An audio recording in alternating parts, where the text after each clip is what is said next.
একটি বিশাল প্রাণী জঙ্গলের, যার সামনে এমনকি শক্তিশালী প্রাণীরাও ছোট মনে হয়। এমন একটা প্রাণী যে কয়েক সেকেন্ডের মধ্যে যে কোনো বড় প্রাণীকে মেরে ফেলতে পারে।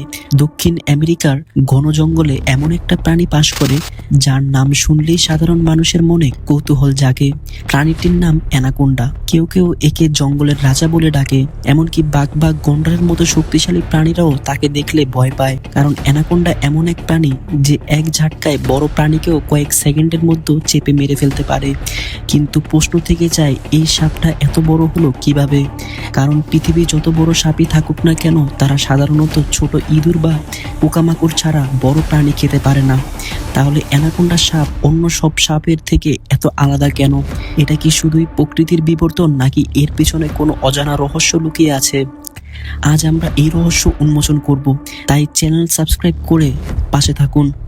প্রায় 60 মিলিয়ন বছর আগে, যখন পৃথিবী আজকের চেয়ে অনেক বেশি গরম ছিল, তখন দক্ষিণ আমেরিকার ঘন জঙ্গলে একটি ভয়ঙ্কর প্রাণী ঘুরে বেড়াতো। তার নাম ছিল টাইটানোবোয়া। এটাই পৃথিবীর ইতিহাসে সবচেয়ে বড় সাপ ছিল।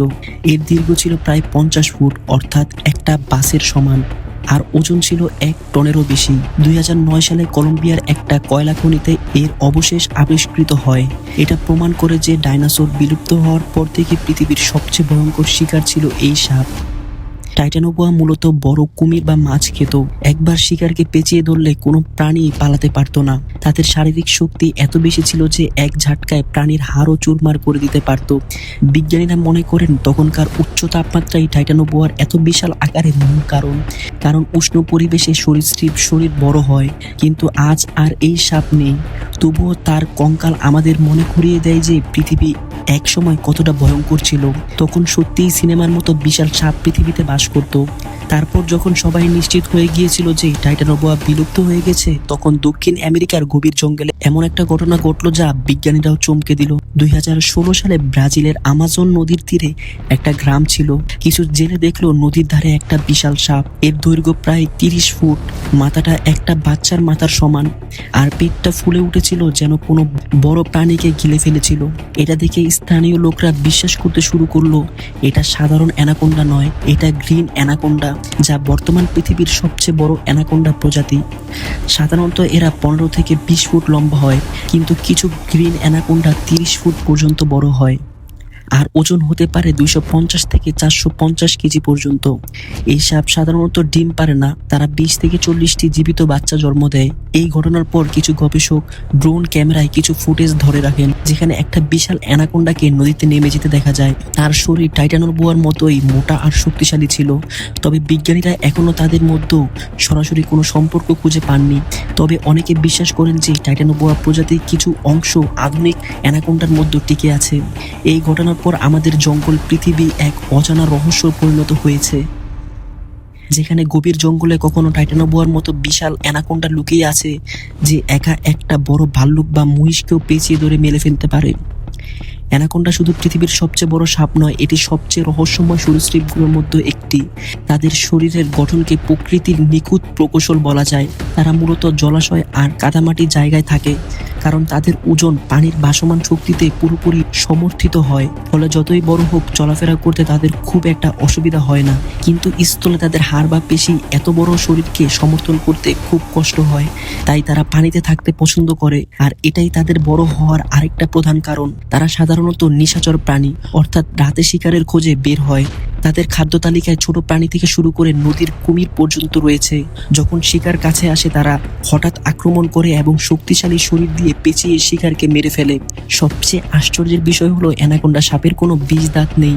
তারা শুধু শরীরের শক্তি দিয়ে শিকারের প্রাণ নেয়, তারপর পুরো শিকারকে গিলে ফেলে। আর তাদের পাকস্থলীতে এনজাইম এত শক্তিশালী যে যে কোনো প্রাণীর হাড়ও গলিয়ে দিতে পারে। আর একবার বড় প্রাণী খেয়ে ফেললে তারা কয়েক মাস পর্যন্ত বেঁচে থাকতে পারে। মানুষের অ্যানাকোন্ডার প্রতি ভয় অনেক পুরনো। দক্ষিণ আমেরিকার আদিবাসীরা শতাব্দীর পর শতাব্দী ধরে এই সাপকে দেবতা হিসাবে পুজো করে আসছে। তারা বিশ্বাস করত যে জঙ্গলের গভীরে একটা বিশাল সাপ আছে যে মানুষকে গিলে ফেলে। এর ধারাবাহিকতায় বিভিন্ন সময়ে অনেক সিনেমার গল্প তৈরি হয়েছে, যেমন 1997 সালে মুক্তিপ্রাপ্ত অ্যানাকোন্ডা সিনেমা পুরো পৃথিবীতে অ্যানাকোন্ডা সাপ নিয়ে নতুন গল্প ছড়িয়ে দিয়েছে। যারা প্রথম এই সিনেমা দেখেছিল তারা সত্যিই ভেবেছিল পৃথিবীতে এমন সাপ আছে যে এক মুহূর্তেই যে কোনো মানুষকে গিলে ফেলতে পারে। সিনেমায় অ্যানাকোন্ডা সাপকে যেভাবে ভয়ঙ্কর দেখানো হয়েছে তাতে মানুষের মনে অ্যানাকোন্ডা নিয়ে নতুন ভয় তৈরি হয়েছে। তারপর থেকে মানুষের মনে অ্যানাকোন্ডা নিয়ে একটা রহস্য তৈরি হয়েছে। কেউ ভাবে পৃথিবীতে এমন ভয়ঙ্কর অ্যানাকোন্ডা আছে, আবার কেউ ভাবে এটা শুধু সিনেমার গল্প। কিন্তু সত্যি আমাজন নদীর গভীরে এমন অ্যানাকোন্ডা আছে বা ছিল যারা সিনেমার সাপের মতোই ভয়ঙ্কর। আমাদের গভীর জঙ্গল এখনো মানুষের কাছে এতটাই বিশাল রহস্যময় জায়গা কারণ সেখানে এমন নদী আর জলাভূমি আছে যেখানে পায়ে হেঁটে মানুষ এখনো পৌঁছাতে পারেনি, এমনকি স্যাটেলাইটও দেখা যায় না। সেখানে হয়তো প্রাচীনকাল থেকেই টিকে আছে ভয়ঙ্কর প্রাণী যেমন গ্রিন অ্যানাকোন্ডা। কখনো হেলিকপ্টার থেকে পানির নিচে বিশাল অ্যানাকোন্ডার ছায়া দেখা যায়, কখনো জেলেরাও বিভিন্ন সময় বিভিন্ন অ্যানাকোন্ডা দেখে থাকে।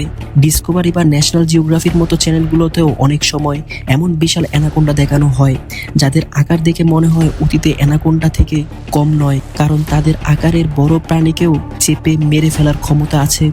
আর এগুলোই প্রমাণ করে অ্যানাকোন্ডা সাপের আসল রহস্য কি।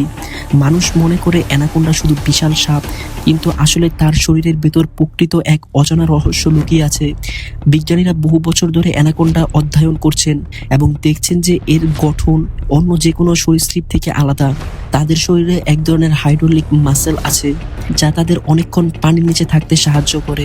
সবচেয়ে ভয়ঙ্কর বিষয় হলো তারা পানির নিচে নিঃশব্দে ঘন্টার পর ঘন্টা অপেক্ষা করতে পারে। আরও আশ্চর্যের বিষয় হলো কিছু অ্যানাকোন্ডার ক্ষেত্রে বিজ্ঞানীরা দেখেছেন যে তাদের শরীরে কিছু অংশ পুনর্জন্ম লাভ করতে পারে, অর্থাৎ কোনো অংশ গুরুতরভাবে আঘাত হলে সেই অংশ পুনরায় আবার তৈরি হতে পারে, যেন তাদের শরীর জানে কিভাবে বেঁচে থাকতে হয়।